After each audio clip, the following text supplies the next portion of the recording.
Magandang umaga mga kapatid. Kahit wala pang iba, tayo po'y mag-start na po tayo mga kapatid sa ating pag-aaral po sa umaga po ito. So ating pag-aaralan sa umaga ito, parable pa rin. Ano? Napakarami po ng mga parable na ito sa naitinuro ng ating Panginoon. So, ating pong pag-aaralan ngayon ay the parable of the 10 virgins. Okay? O yung talinhaga ng 10 dalaga kanya. Yung kahulugan po ng salitang virgin sa salitang pinanggalingan, itong ibig sabihin po nito ay dalaga talaga. Dalaga. So, dito basahin po natin. Ang kaharian ng langit ay mayambing sa 10 birhen na kumuha ng kailamang ilawan at lumabas upang salubungin ang lalaking ikakasal. Ang 5 sa kanila ay mahangal at ang 5 ay matatalino o marunong. Sapagkat nagkunin ng mga hangal ang kailamang ilawan, ay hindi siya nagdala ng langis. Ngunit ang matatalino ay nagdala ng langis sa mga lalagyan na kasama ng kailamang ilawan. Samantala ang tala pa ng lalaking kakasal, ay nantok silang lahat at nakatulog. Subalit ang ating gabi na ay may sumigaw, narito ng lalaking ikakasal. Lumabas kayo po sa lubungin siya. Mabaho lahat ang mga birengyon at iniyayos ang kailang mga ilawan. At sinabi ng mga hangal sa matatalino, bigyan niyo kami ng inyong langis, sapagkat namamatay na ang aming mga ilawan. Ngunit sumagot ang matatalino na nagsasabi, maaaring hindi sapat para sa amin, para sa inyo. Kaya pumunta kayo sa mga nagtitinda at bumili kayo ng para sa inyo. At habang pumunta sila, bumili, dumating ang lalaking ikakasal. Ang mga nakapaganda ay pumasok na kasama niya sa piging ng kasalan at isinara ang pintuan. Pagkatapos ay dumating naman ang ibang mga birhen na nagsasabi, Panginoon, Panginoon, pagbuksan mo kami. Ngunit sumagot siya at sinabi, katotohanan ang sinasabi ko sa inyo, hindi ko kayo nakikilala. Kaya maging handa kayo sapagkat hindi nalalaman ang araw o ang oras sa inyo. So ito po ang kabuuan ng talinhaga. So basically, ito ay kasalan.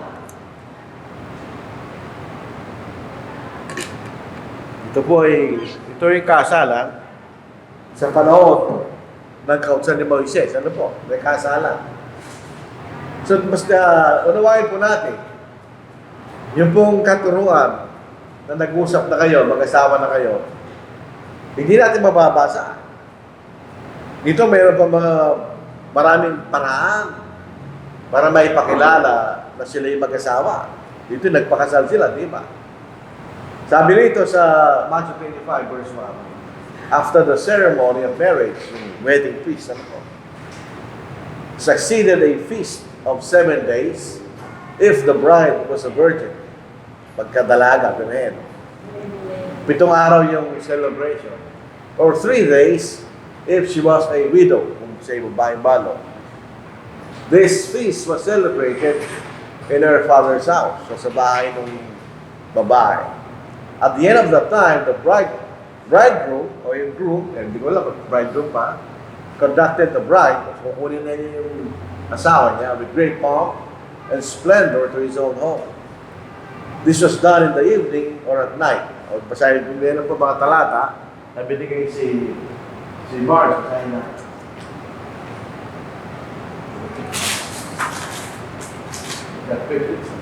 Dito sa Jeremiah chapter 7. Basahin po natin. Kung meron kayong Biblia, buksan ninyo para makita natin ang sinasabi ng talata.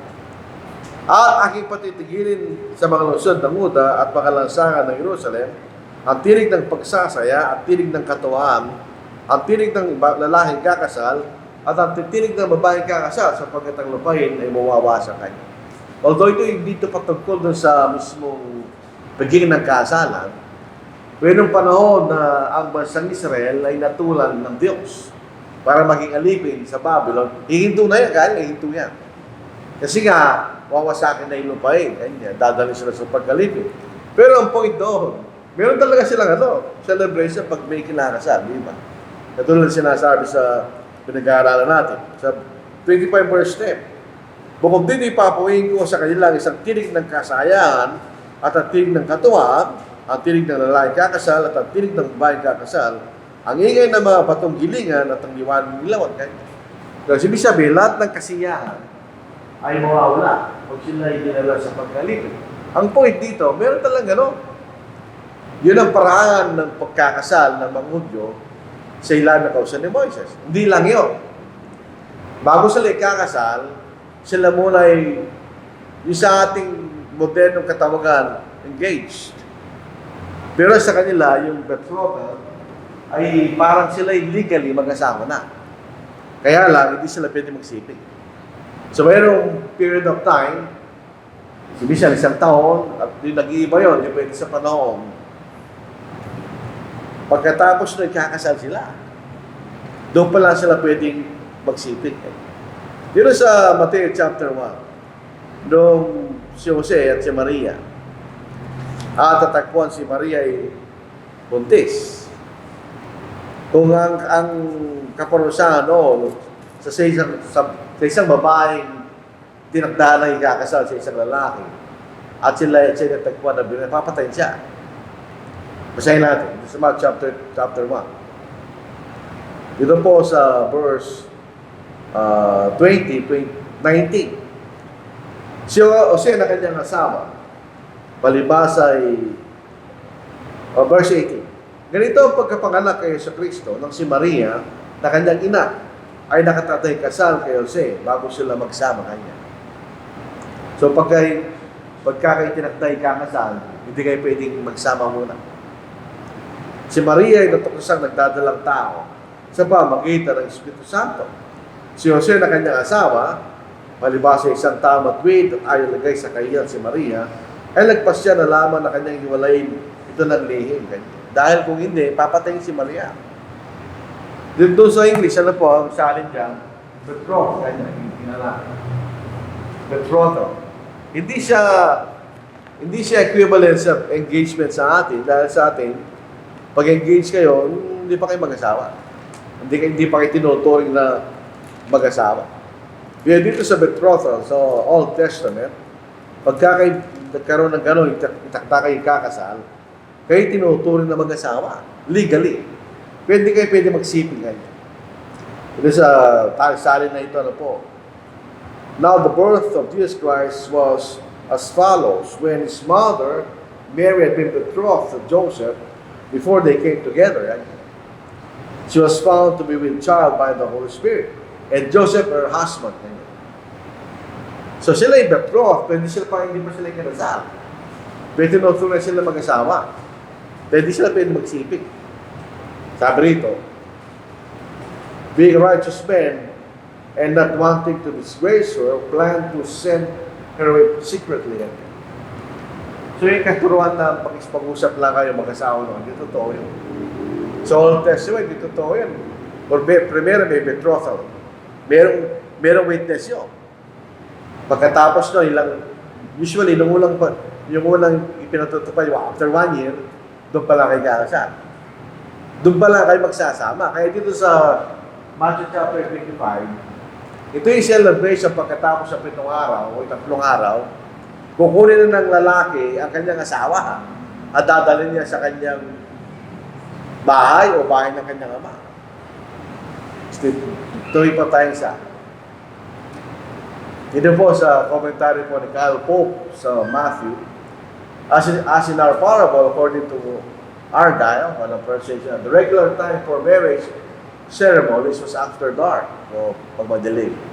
Because an important feature of them was the torchlight or lamplight procession from the house of the bride to that of the bridegroom's parents, and later thence to the bridegroom's own house, in the company of friends of the bridegroom and those of the bride, singing songs in honor of the bride and bride. Yun ang makikita natin sa Matthew chapter 25. So, pagkatapos pa lang ng wedding ceremony, after 7 days kung dalaga, 3 days kung balo, doon pa lang kukunin ng lalaki ang asawa niya. Dali sa kanya sa sariling tahanan. Doon pa lang sila pwedeng magsiping. Kaya yung theory na mag-uusap lang, wala tayong magbabasa ganun sa Biblia, kahit kailan. O ano lang po, aside po. So ito po ang pangyayari dito sa parable na ito. So yung wise virgin. Yung salitang wise, sa kasalukuyang panahon, ang salitang wise, scammer. Masyadong wise yan, eh. Halimbawa, kung kayo ay meron kayong usapang kumain, yung wise, yung hindi magbabayad. Yun sa ating wise yan, kanya. Huwag natin sama yung masyadong wise yan, kaya natin. Yun po ay hindi ibig sabihin ng wise. Sa salitang Grego, phronimos, prudent, sensible, practically wise. Kasi nga yung prudent, kanya, meron matinong pag-iisip. Siya nag-iisip, di ba? Yun ang prudent. Sensible, kanya. Tama kanyang iniisip at ginagawa. Kasi yan ang ibig sabihin ng wise. Pwede yung tingnan yung mga talata. Pero ito po yung kahulugan na binibigay, pag-wise, kanya. Ikaw ay prudent, sensible, matino yung pag-iisip, ibig sabihin. Ginagawa mo yung nararapat gawin. Yun ang salitang wise sa Biblia. Dito sa Mateo chapter 25 verse 4, ngunit ang matatalino ay nagdala ng langis sa mga lalagyan na kasama ng kailang mga ilawan. Ito yung matino mag-isip. Halimbawa, bisa meron tayong practical na kakulangan. Tayo'y aalis. Hindi natin sinacharge yung cellphone. Hindi wise yun. Kung kayo maglalakbay, halimbawa, ng may isang araw, kailangan i-charge mo yung cellphone, magdala ka ng paraan. Kaalis ka, wala ka dinadala, hindi ka wise doon. Kaya dito wise sila, dahil meron silang ilawan. At yung panahon na yon, ang ilawan nila, ang pagdingas ay langis, oil. Hindi gasolina, hindi.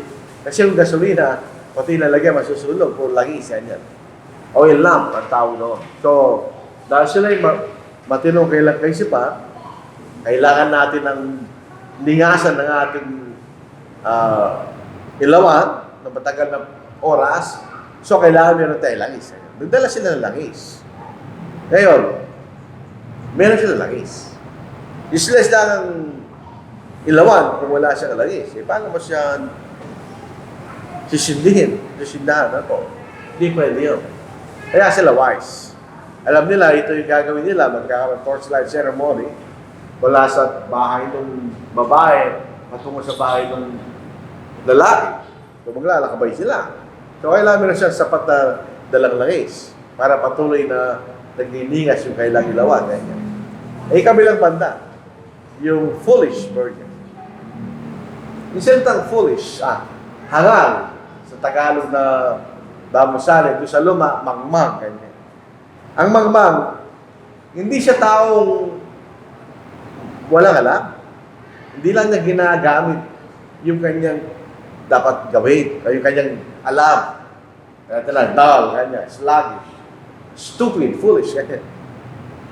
Isang stupid, hindi ko lang kung murahin na hindi, pero ginagamit namin, she's stupid, ganyan.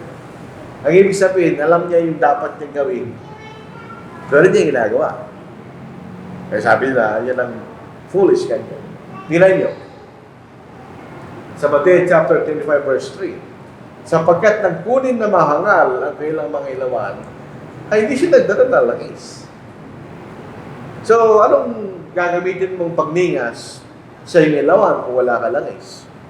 Useless lang yung mo. Useless lang yung ilawan mo. Para isang kapatid.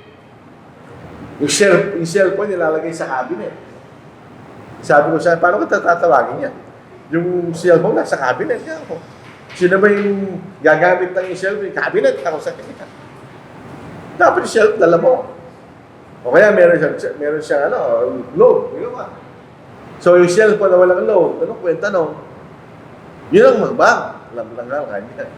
Meron ka cellphone, kailangan meron sa load para magamit mo. Meron kang ilawan, kailangan may langis. Wala silang langis, so hindi. Pero pag niningas sila, wala. So, yung dalawang grupo ng mga birhen, May 5 marunong o matalino at mayroong 5 hangal.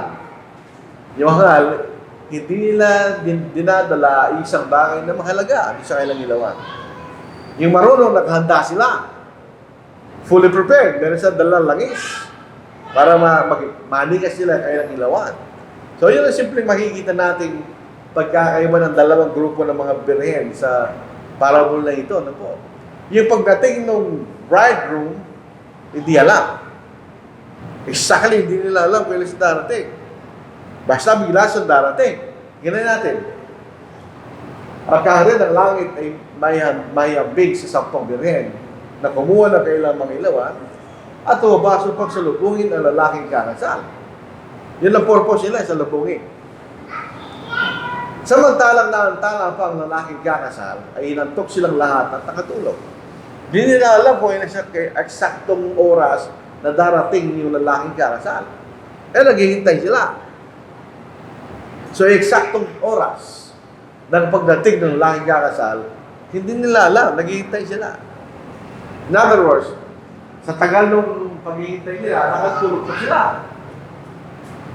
Hindi, nakatulog sila. So, hindi nila alam yung eksaktong pagdating ng lalaking kakasal.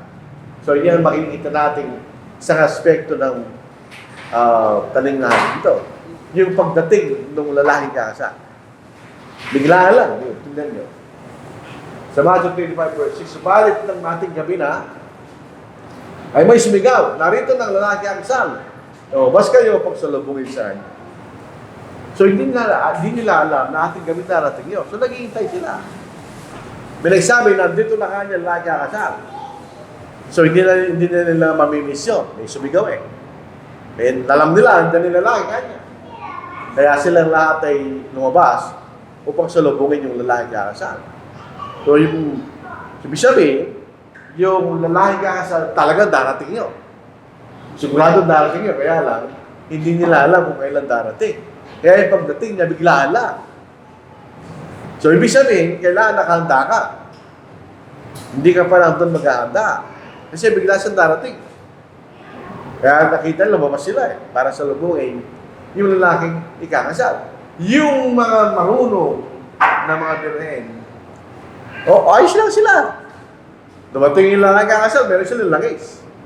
So, sinindihan na nila kailang ilawan. Right? Bumawa lahat ang mga birhen yun, na tinayos siya kailang mga ilawan. Ganyan. Siyempre, sasalubungin nila yung lalaking ikakasal. Yung mga marunong, meron silang langis. So, walang problema. Sisindihan lang nila. Yun lang kailang gagawin. E paano naman yung yung mga man? Wala silang langis. Ngayon, ito ang kanilang sinabi. At sinabi ng mga hangal sa matatalino, bigyan niyo kami ng inyong langis, sapagkat namamatay na ang aming mga ilawan. Yun ang problema ngayon. Ala silang langis. Eh kung namamatay na kailang ilawan, hindi sila magsusurvive mula doon sa bahay ng babae kung sa bahay ng lalaki.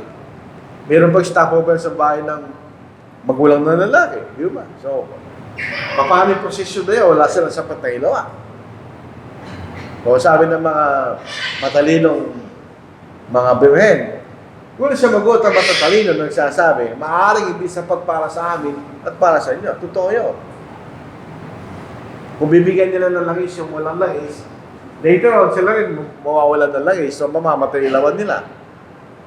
Kaya pumunta kayo sa mga nagtitinda at bumili kayo ng para sa inyo. Ibig sabihin, hindi naman ito sitwasyon ng maramot sila.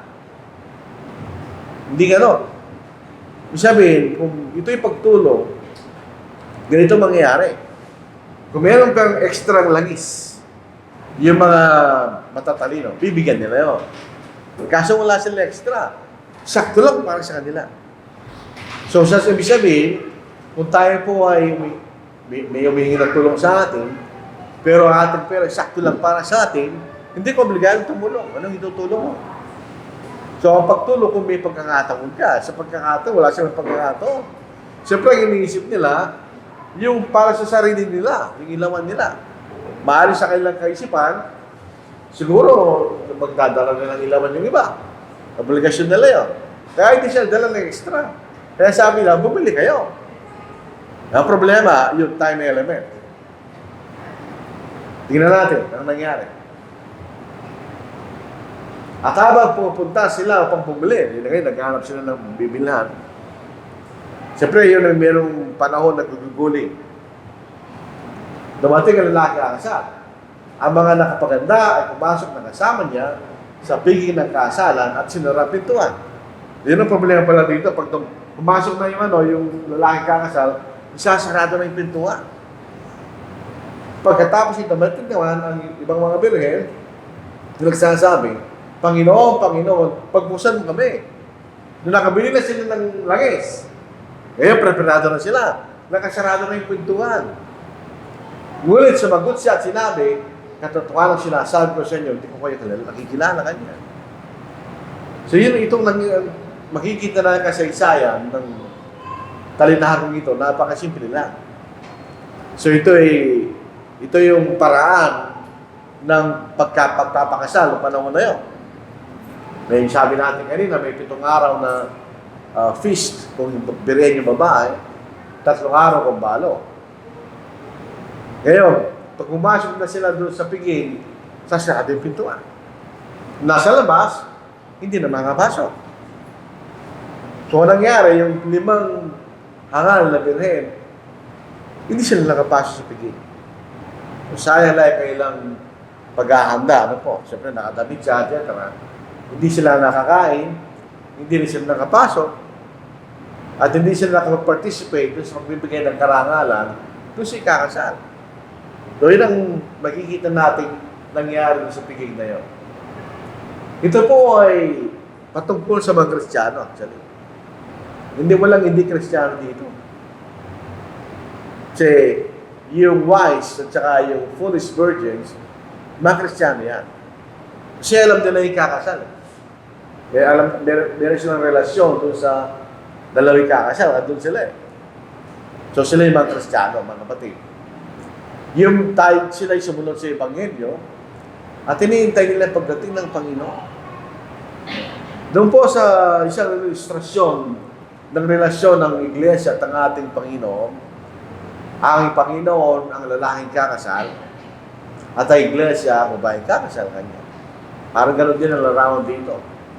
So yung lalaking kakasal, yun ang ating Panginoon. So tayong lahat ay naghihintay sa pagdating ng Panginoon. Alam natin lahat yun, mga kapatid. Kung tayo Kristiyano, basically, alam natin lahat yun. Kaya nga tayo sumunod sa Ebanghelyo, dahil alam natin dating ang Panginoon at magkakaroon ng kahatula. So yun ang makikita natin. So lahat ay mga Kristiyano. Yung po wise, yung 5 birhen, yung nagkaroon ng sapat na pag-aandaan. Sufficient preparation. Alam nila yung darating ang Panginoon, so sila yung nakapaganda sa pagdating ng Panginoon. Dito po sa pangalang Timoteo, ika-4 na kabanata, hinihintay natin yun. Sabihin ay, hindi pala Biblia. So, hinihintay natin yun. Actually, hinihintay natin may kagalakan. Hindi tayo nakupersa maghintay. Hinihintay talaga natin yun. So, ito isang event na hinihintay natin. Dapat hinihintay natin na may excitement. Basahin natin. Sa ikawalong talata na ika-4 na kabanata ng pangalang sulat ni Pablo kay Timoteo. Kaya't mula ngayon ay nakalaan na sa akin ang putong ng katwiran na ibibigay sa akin ng Panginoon na tapat na hukom sa araw na yun at hindi lamang sa akin kundi sa lahat din naman ng mga naghahangad ng kanyang pagpapakita. So, hinihintay natin yun. So, ito mga wise, nakahanda sila. Hinihintay ang sarili nila doon sa pagdating ng laking kakasal o sa ating Panginoon. Actually, nagkahulog hinihintay natin ang pagdating ng Panginoon. Kaya, si Pablo, dahil siya naghahangad ng pagdating ng Panginoon, siya naggawa ng paghahanda. Ito yung basis niya, bakit sinabi yan, nakatuon, nakalaan na sa akin ang puto ng katwiran, ganyan. Bakit with confidence, alam niya tatanggapin niya. Dahil siya nakapaganda, basahin natin. Nakipaglaban ako ng mabuting pakikipaglaban. Itong pagkikipaglaban na ito, generic po yan. Pagkikipaglaban laban sa maling aral, pagkikipaglaban sa tukso para tayo magkasala. Natapos ko na aking takbuhin, kanya. Ito po ang ating pamumuhay, sumunod tayo sa kalooban ng Panginoon, iningatan ko ang pananampalataya. So ito yung paghahanda na sinasabi ni Apostle Paul para makuha niyo yung puto ng katwiran na pinangako ng Diyos sa lahat ng mga Kristiyano. Ito, sabi niya. Kaya't mula ngayon, nakalaan na sa akin ang putong ng katwiran. Bakit ano yung kayat? Di ba conclusion yun? Bumalikan natin, sayang. Nakipaglaban ako na puting pa ipaglaban, natapos ko na aking takbuhin, hiningatan ko pa na pananampalataya kanya. Kayat, kanya. Dahil doon sa ginawa ko yun, ano ang nakailangan sa akin kanya? Kaya't mula ngayon, ay nakailangan na sa akin ang putong ng katwiran. Nabibigay sa akin ng Panginoon na tapat na hukom sa araw na yun, at hindi lamang sa akin, kundi sa lahat din naman ng mga naghahangad ng kanyang pagpapakita kanya. So meron siya paghahanda. So yung mga wise virgins, meron silang sapat na paghahanda. Meron silang langis eh. Sapat hanggang sa matapos yung pigay. Ang ating paghahanda hanggang sa araw na pagdating ng ating Panginoon. Kanya. Ngayon, hindi tayo dapat maging mangmang. Alam natin dating ang Panginoon. So kailangan meron tayong paghahanda. Pero marami sa atin, siyempre tayo nakakalam yan, masyado tayong involved sa mga bagay ng sanglibutan na ito. Kaya wala nang panahon para sa Diyos at sa pamumuhay na ayon sa Diyos.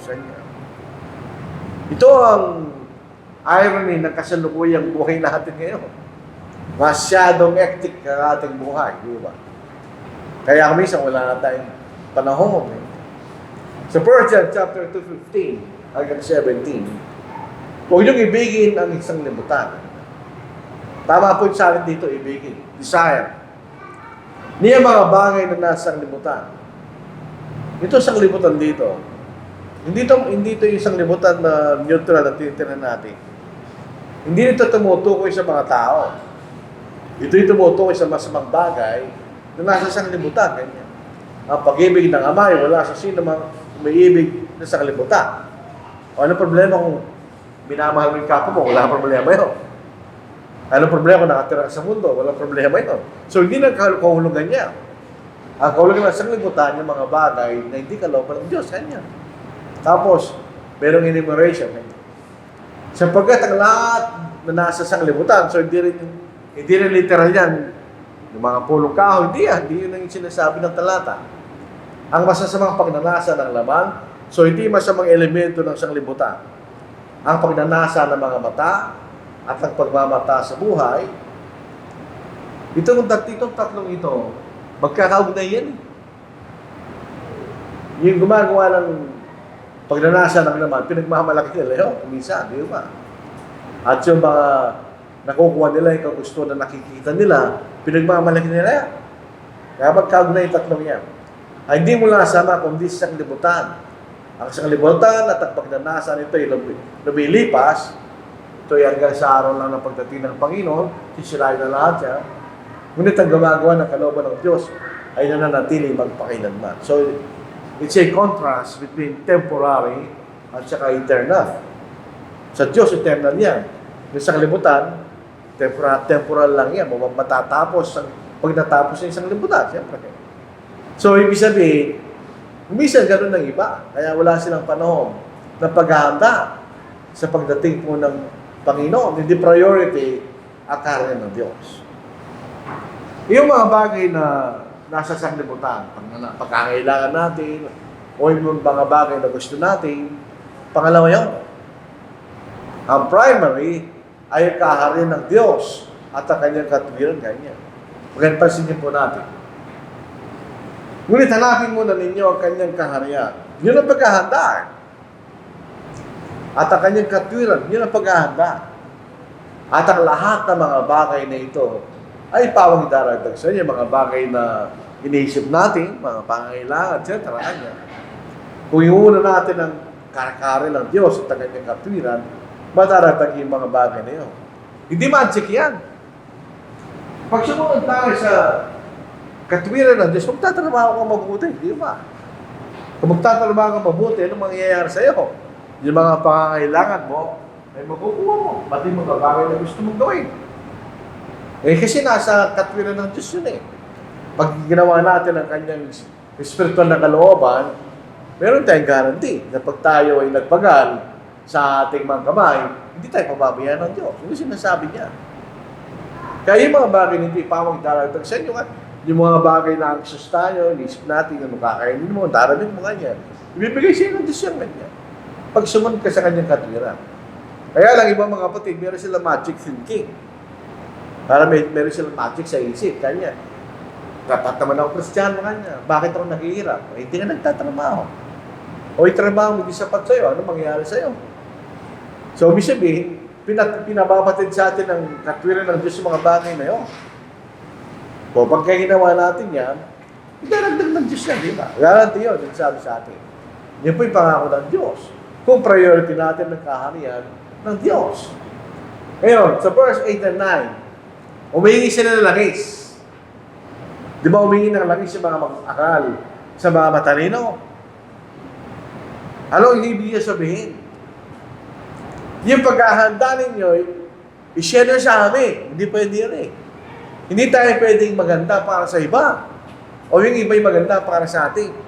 Tayo mismo maghahanda para sa ating mga sarili. Sapagkat ang kaligtasan ay pang-isahan. Ito ay pag-individual. Ikaw ang gagawa para sa iyong sarili. Kaya doon sa langis, yun ang paghahanda. Sabi ng mga talino, hindi sapat para sa amin at para sa inyo kanya. Pag binigyan namin ng bahagi ng aming langis, kami rin kanya, hindi magiging sapat para sa amin. So, hindi rin kami maliligtas. Hindi rin sila maliligtas. Hindi pwede yun. Sa Filipos chapter 2 verse 1, verse 12, kaya nga mga minamahal ko, tama yung sana na yun po, kung paano lagi niyo akong sinusunod, hindi lamang sa harapan ko, kundi higit ngayon na ako hindi nyo kasama, ay sa gawa ninyo ang inyong sariling kaligtasan kanya, na may takot at panginginig. Pag nababasa po natin itong takot at panginginig, ibig sabihin, ito yung seryosong bagay. Hindi pwede baliwalain niya. Kaya ito yung seryosong bagay na dapat natin ilagay sa ating kaisipan. Isagawa ninyo ang inyong sariling kaligtasan. Work out your own salvation. Ganyan.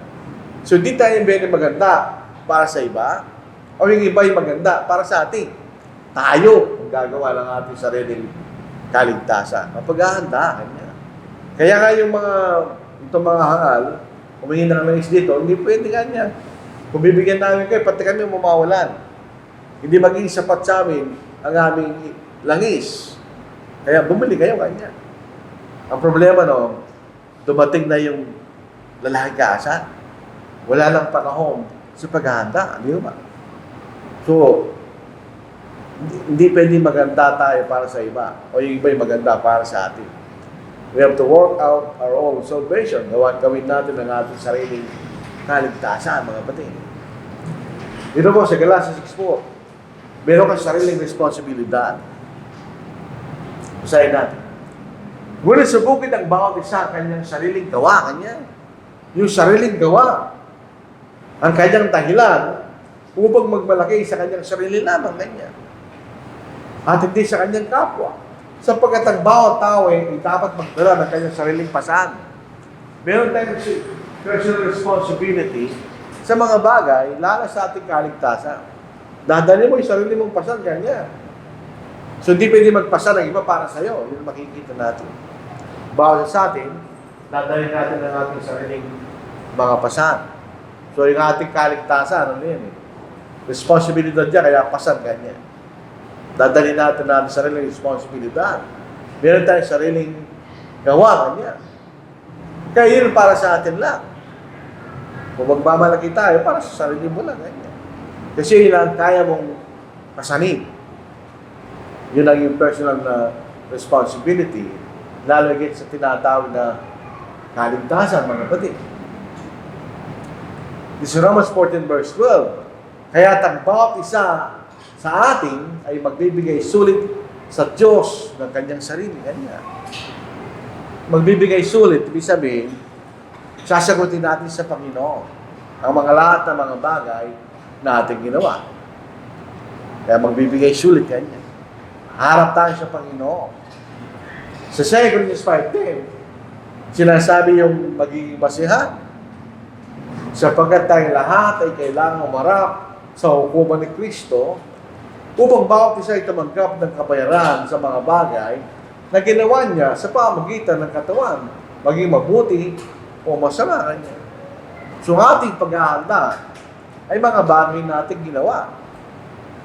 Ngayon, kung masama, tayo hangad. Kung mabuti, tayo marunong ganyan. Ginagawa natin yung mabuti para tayo magkaroon ng kaligtasan. Yun ang magiging batayan ng ating Panginoon. Sabihin, bawat sa atin, kinakailangan tayo magkaroon ng sariling paghahanda para sa pagdating ng Panginoon. Yung ibang relihiyon, sinasalungat nila yun. Para baga meron tayong magagawa para sa kaligtasan ng iba. Wala. Yung mga Mormons, meron silang proxy baptism. Ano po? Pwede mong bautismohan ang lahat ng kamag-anak. Hanggang sa pinakadulo. Kaya meron silang saling lahi ng lahat ng mga tao. Meron silang database sa Salt Lake City. Andun lahat ang saling lahi ng lahat ng nabuhay sa mundo. Para kalimbawa, kamag-anak mo si ganito, na nabuhay ng 1745, ganito. Pwede ka magpabautis para sa kanya. Walang gano'n. Kung saan nakagisan natin pananampalataya, pwede idalangin niya namatay para matransfer siya mula sa purgatorio patungo sa langit. O kaya pagbisa mo siya para makatransfer siya sa purgatorio patungo sa langit. Walang gano'n. Lang paghahanda natin ay para sa ating sarili at ang paghahanda ay ngayon. Tingnan nyo sa Pangalang Korinto, chapter 6. Kaya nga yung paghahanda ay ngayon, bago dumating ang ating Panginoon o bago dumating ang ating kamatayan. Sa 2 Corinthians chapter 6, verse 1 and 2, sabi rito, yaman gumagawa kaming kasama niya, nananawagan din kami sa inyo na huwag niyong tanggapin ang biyaya ng Diyos na walang kabuluhan kanya. Sapagkat sinasabi niya sa panahong kanais-nais ay pinakinggan kita at tinulungan kita sa araw ng kaligtasan. Ngayon ang panahong kanais-nais, ngayon ang araw ng kaligtasan. Sabi ni Pablo, ngayon ang araw ng paghahanda. Nakita naman niyo ang ginawa na sabi ng Panginoon, nakitinulungan ng Panginoon. Ay ito na ngayon ang kanyang araw ng kaligtasan, yan ang araw kanya ng paghahanda niya. Ang ating Panginoon na nilalarawan ng lalaking kakasal ay tunay siya darating. Yun ay guaranteed, darating siya. Ngayon, ang ating paghahanda ay limitado lang sa dalawang panahon na yun. Yung mismong pagdating ng Panginoon o sa araw ng ating kamatayan. Dahil pag namatay na po tayo, tapos na yung ating paghahanda. Tapos na. Kumbaga, tapos na yung exam. Yung sa 1927, at siya magtinagda sa mga taong matay na minsan, at pagkatapos ito ay pag-uhukom. So, pag namatay tayo, nakandun na yung judgment mo actually. So, wala ka na pwedeng gawin. So, ang pagdating ng Panginoon at ang ating paghahanda ay dapat bago siya dumating o bago tayo mamatay. So, ibig sabihin, kaya hindi sinasabi ng Panginoon ang araw na kanyang pagdating para tayo maganda. Imagine natin kung sasabihin niya kayo na sa darating. Hindi maghahanda tayo bago siya dumating. So, yung mga tao noong unang siglo, kung nalaman nila na ang Panginoon ay darating 2,000 years later, parang hindi wala silang Diyos siya maganda. Matagal pa pala yun yung pagdating niya. Kaya hindi sinasabi ng Panginoon. Pero sila namatay. So kung sila hindi nagbigay ng urgency sa kanilang paghahanda, ay namatay sila. So tapos na yung kanilang panahon ng paghahanda para sa pagdating ng Panginoon. Ganyan. Dalawang posibilidad. Darating ang pabuhay tayo. O darating ang patay na tayo. Either way, Kung namating ng Panginoon, o namating na tayo, tapos yung paghahanda. Dahil ang paghahanda ay pag tayo po ay buhay. So makita natin, kailangan tayo maging handa at manatiling handa sa pagdating ng Panginoon. Dahil hindi natin alam kung sa darating, hindi rin natin alam kung tayo mamatay. So yun makikita na darating siya. Pinangako niya, darating siya. Kaya sinasabi ng iba, hindi na darating yan, kanya. Pero darating siya. Sa pangalang Pedro, chapter 3, verse 9. Darating siya. Sasabihin lang ng iba, hindi na darating yan, kanina. Kaya sabi ni Pedro, darating siya. Hindi mabagal ang Panginoon tungkol sa kanyang pangako. Pangako na darating siya, di ba? Na gaya ng kabagalang itinuturo ng iba, kundi matyaga sa inyo, na hindi na ibig na sino man ay mapahamak, kundi lahat ay dumating sa pagsisisi. Darating siya. So, John chapter 48, darating siya. Pinangako niya. So, darating siya. Hindi natin lang kung kailan. Pero darating siya. Kaya nga sabi dun sa tanim na parable, ninatok na sila eh. Darating natin sa kahulugan, namatay ng iba bago dumating ang Panginoon. So baka namatay tayo pagdating ng Panginoon. Okay na, kailangan tayo po kilalanin natin darating ang Panginoon. So bago dumating yun ang ating kamatayan, kailangan na po tayo maganda. Yung problema niya, pagdating ng Panginoon, sasarado na yung pintuan. Tapos na yung pagkakataon mo. Wala na, hindi ka na makakapasok, di ba? Kung tayo pa'y mangmang, kailangan natin kinalaman yung pintuan na isasara. Dahil anong sinasabi nun? Tapos na yung ating mga kaluluwa. Hindi ka makakapasok sa langit, ganyan. Saan ka pupunta? Sa kabila. Sa walang kaparusahan sa langit. Yun na rin ang katapusan ng kaawaan ng Diyos. At ang pagtsatsaga ng Diyos sa mga tao. Ito na binasa natin kanina. Yun ang katapusan. Sa panahon natin ngayon, bukas pa ang kaawaan ng Diyos. Binibigyan tayo ng pagkakataon para makamtan natin ang biyaya niya. Pero pagdating ng Panginoon o ng ating kamatayan, tapos na yung kaawaan ng Diyos. At ang kanyang pagtsatsaga na tayo manumbalik sa Diyos. Kaya sarado na yung pintuan. Wala nang kaawaan. Wala nang biyaya na makita natin. So yung panahon at pagkakataon na ibinigay sa atin na maganda tayo para makipagkita sa ating Diyos sa huling araw, wala na. Di ba natin yung awit? Prepared to meet thy God. Ganyan. Ang sinasabi noon sa atin ay ang pagdating ng Panginoon. Kailangan nakahanda tayo sa araw na yun.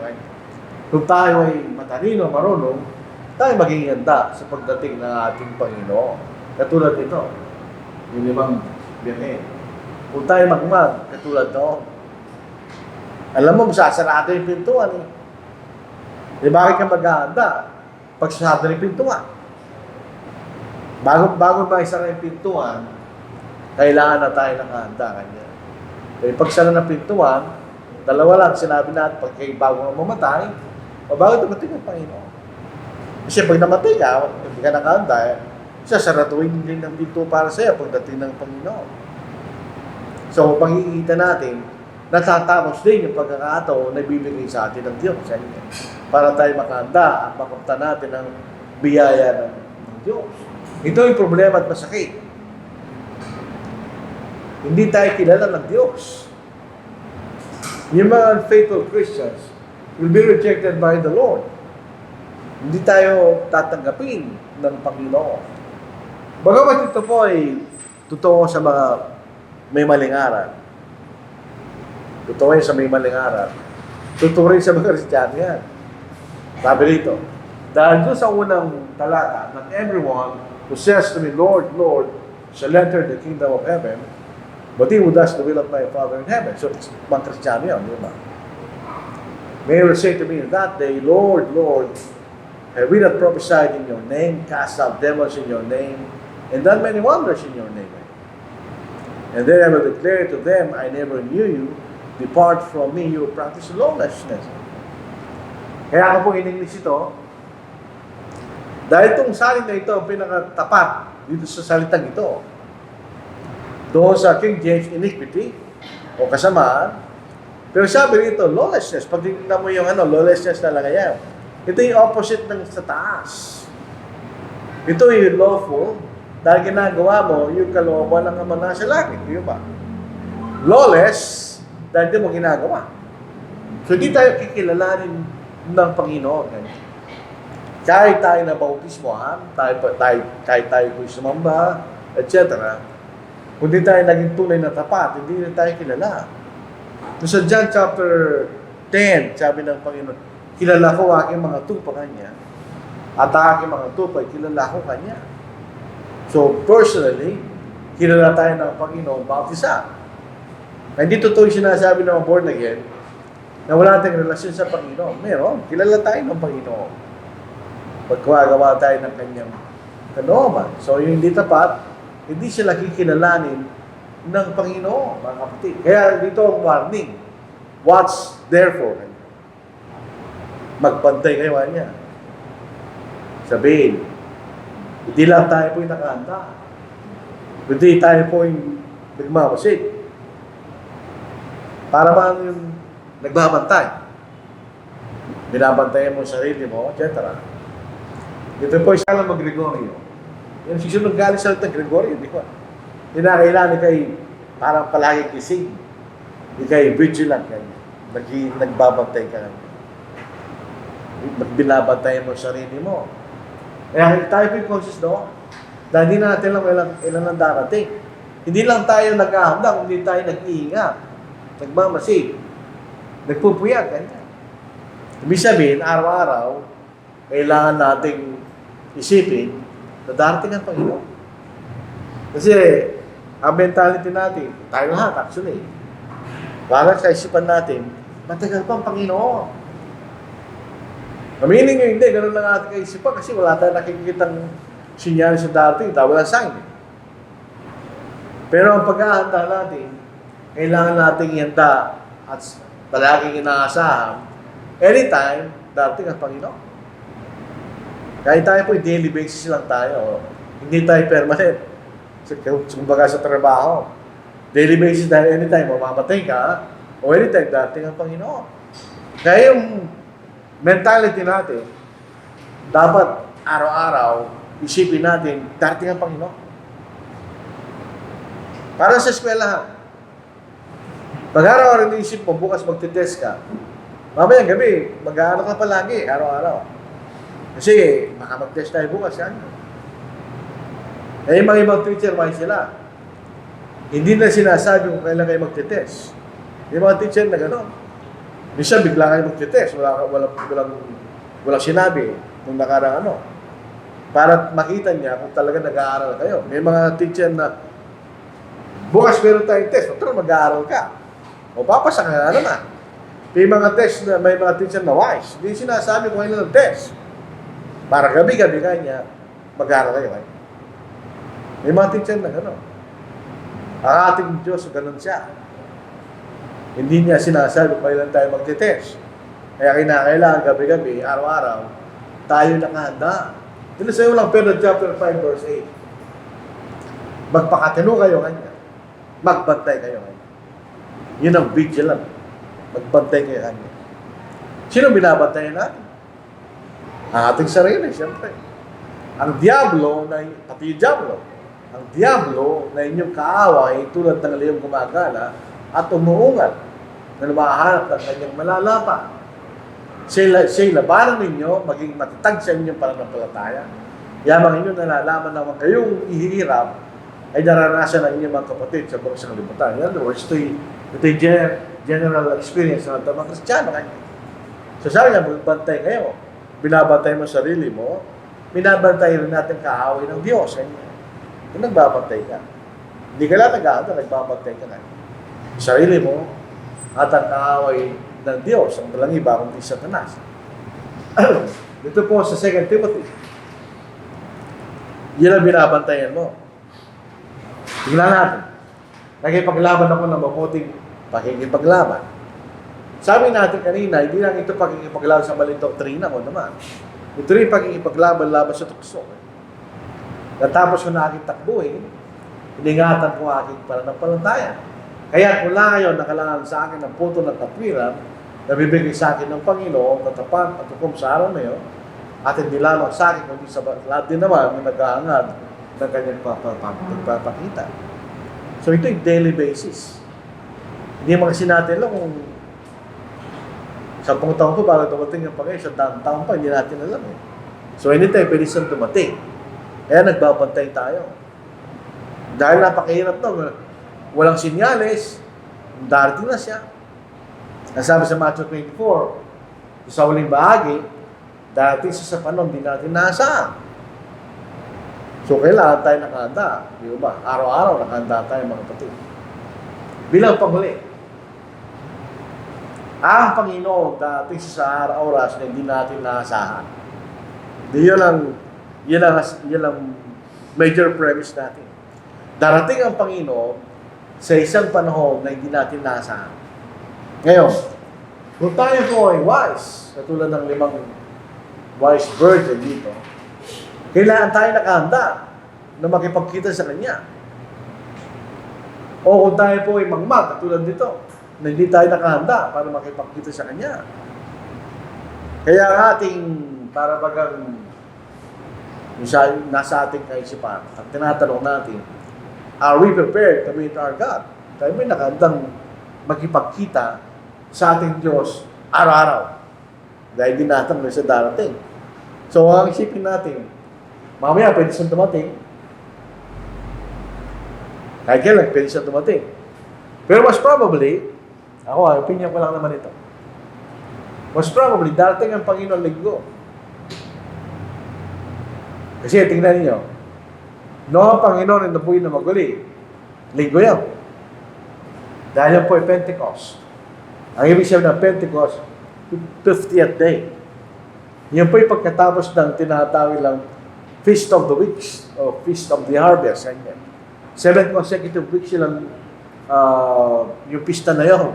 At ang pinaka-culmination nun ay yung 50th day. So, kung 7 times 49, so yung 49th day, Sabado yun. Siyempre, nagsisimula ang araw, ang linggo, sa linggo. Matatapos ang Sabado. So yung 49th day, Sabado, ano yung 50th day? Yun ay araw ng linggo, di ba? Nung nabuhay na maguli ang Panginoon, ito yung araw ng linggo. Nung nakipagkita ang Panginoon sa kanyang mga alagad, sa John chapter 21, ito yung araw ng linggo. So most probably, pagdating ng Panginoon, ito rin ay araw ng linggo. So, yun ay magandang isipin natin. Para kung dumating ang Panginoon, wala tayo dito. Araw ng linggo. Hindi natin. Baka hindi tayo makasama sa Kanya, di ba? Malala, kumbaga sa Sugarol, na last deal ka pa, Kanya. Nananalo ka, talo ka pa. So, ito pong parable na ito, simple lang po ang sinasabi nito. Ito yung parable of preparation. Sinasabi lang ng talinahagang ito, ng parable na ito, hinakailangan tayo maganda para sa pagdating ng Panginoon. Otherwise, wala kwenta yung ginawa natin. Kung, halimbawa, nagkana ka ng mabuti sa loob ng almost a majority ng pag-aaral mo o semester, tapos yung finals mo, bagsak ka. Anong pakinamdam mo doon? Di ba, masakit ang pakiramdam mo? Lalo na kung may mga teacher na sasabihin nila, yung finals ang pinakamabuksik, kanya. Mas malaking percentage doon kaysa doon sa iba. Eh, pumasa ka doon sa iba, tapos bumagsak sa finals mo. Di ba masakit yun? Na last deal ka pa. So, ibig sabihin, pag hindi tayo naligtas, sana pagdating ng sayang lahat ang ginawa natin. Ngayon nagbabaptize, minsan sa pagbautismo natin, maraming lumalaban sa'yo at tingin na naindigan sa katotohanan, pagkatapos pagdating ng Panginoon, hindi ka naligtas. Hindi alam anong sasabihin sa atin ng mga hindi Kristiyano. Nagtatawanan tayo, di ba? Sabi ko na sa iyo, hindi ka maliligtas sa kanya. So, ibig sabihin, ito yung parable of preparation. Kailangan tayo nakahanda. Pansinin natin ang pagiging Kristiyano, roller coaster yan. Minsan may pagkatay kita pa, tayo siyang kakasalangan. Pero kailangan tayo magpatuloy. Dahil meron naman pong paraan na patatawarin tayo ng Diyos. Di ba? Mamayang sa ating sermon, may kapunayan po doon ng ating pag-aaral. So ito po ang ating mensahe.